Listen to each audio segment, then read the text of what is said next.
Bonjour et bravo, maintenant vous avez attiré l'attention d'une jeune fille sans atteinte à la pudeur ou autre condamnation pour harcèlement sexuel.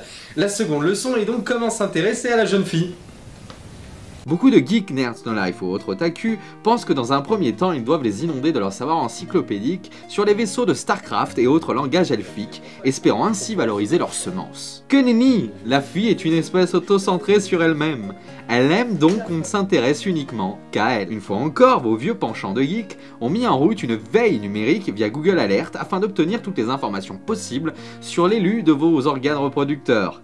Attention, elle peut prendre peur et vous faire condamner, et là, c'est vous qui vous ferez éplucher par des camarades qui auront hâte de vous laisser sur Google. Dans un premier temps, demandez-lui ce qu'elle aime écouter, et posez-lui des questions ouvertes pour qu'elle ait l'impression que vous buviez ses paroles. Son esprit, via toutes ces questions, vous assimilera alors à un être réceptif, et elle pourra donc être réceptif à votre semence. Attention toutefois, préférez des phrases courtes. Vous risquez pour vous un surmenage de choses futiles, et pire encore, de tomber là où bon nombre de camarades sont tombés, dans la friend zone. Une fois que vous avez pris des notes mentales, jamais en vrai pour des raisons d'épluchage évoquées précédemment, étudiez et apprenez.